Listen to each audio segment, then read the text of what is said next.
Are you thinking about giving up? Seriously, are you that person who has been grinding, praying, and hoping for years for some kind of turnaround, and right now you can just feel yourself folding?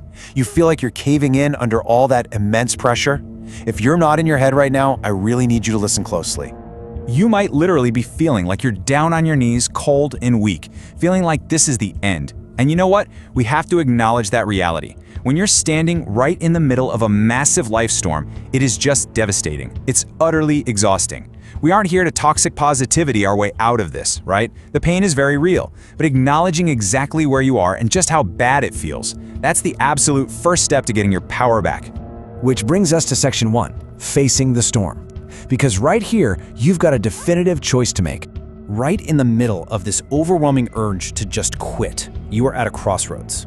You can either surrender to the storm and let it wash you away, or you can make the active, conscious decision to face it head-on.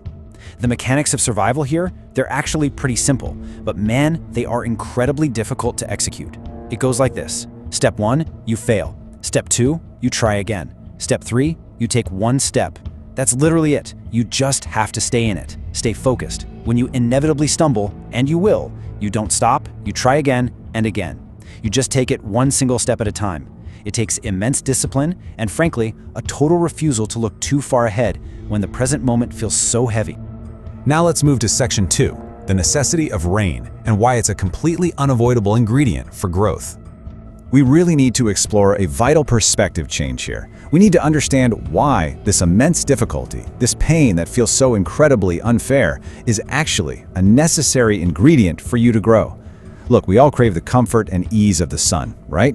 We want things to be warm, simple, painless. But true development, real forward momentum, and building that unbreakable mental toughness, that never happens while you're laying on a sunny beach. It only happens through the cold, uncomfortable rain of adversity. Think about it like this.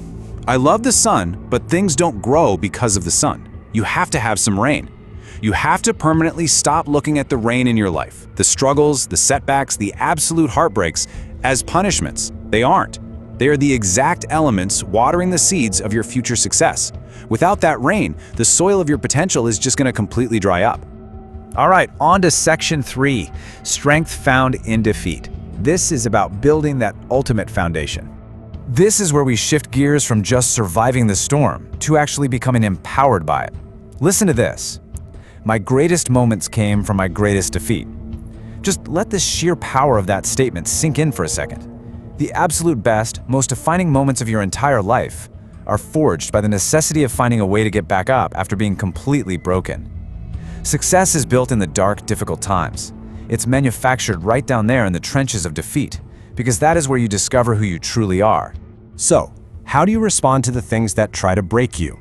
You look at every single obstacle, every setback, every critic, and you say, "You thought for 1 minute that you broke me? You got me twisted."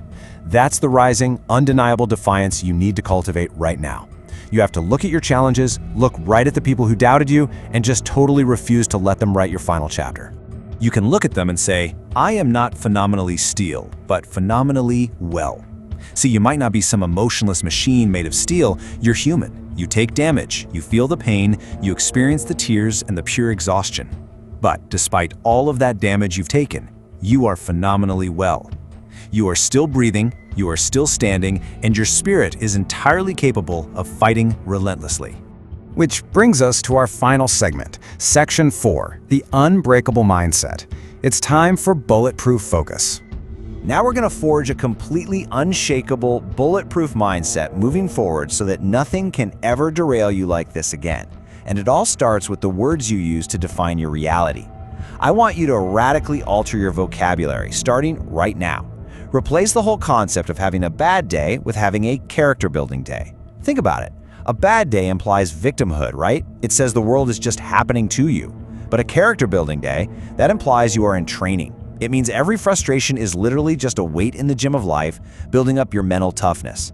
And you have to stop viewing the darkness in your life, the failures, the rejections, as some sort of tragic end. Instead, I want you to reframe the night as a powerful, necessary new beginning for your ultimate dream. The night isn't the end of the story, folks. It's literally just the quiet preparation right before the dawn of your next chapter. When you finally adopt that perspective, you arrive at this absolute vow: I will not give up. You have to lock this into your mind. Say it out loud with commanding authority. Demand this unwavering commitment from yourself. Because when the fatigue sets in and those excuses start whispering in your ear, you have to answer with this undeniable fact: I will not give up. Then you build on that momentum. I will not surrender. This is a total, high-energy refusal to bow down to any circumstance, no matter how painful it gets. You don't stop running toward your dream, you stay encouraged, you stay laser-focused, and you refuse to wave that white flag. I will not quit. This right here is the absolute climax of your resolve. Deliver this vow with maximum conviction. Cement this unbreakable mindset right in this very moment. The storm might rage around you, the rain might pour down, but you stay anchored. You will not quit. So walk with pride. If it was easy, everybody would do it. Keep your head up, stick your chest out. Achieving your dream is supposed to be hard. The immense difficulty you're facing right now, that's just the filter. It's the filter that keeps out the people who don't truly want it. But you do. You absolutely have what it takes to weather this. Always remember this promise from our source material today. The rough times are going to come, but they have not come to stay. They have come to pass. This is so crucial for your perspective. This suffering you're in, it's temporary. The pain is just a passing season. These rough times are moving through your life to teach you, not to destroy you. You've got to maintain that powerful sense of hope and clarity. And so I leave you with this final provocative thought. Will you let the storm break you, or will you use the rain to grow? The choice is entirely yours. You possess the resilience, the courage, and the determination to turn this pain into your absolute greatest strength. So make a conscious, life-altering decision about your future right now. Choose to grow. Choose to keep going. Thanks so much for joining me for this explainer, and I'll see you on the other side of the storm.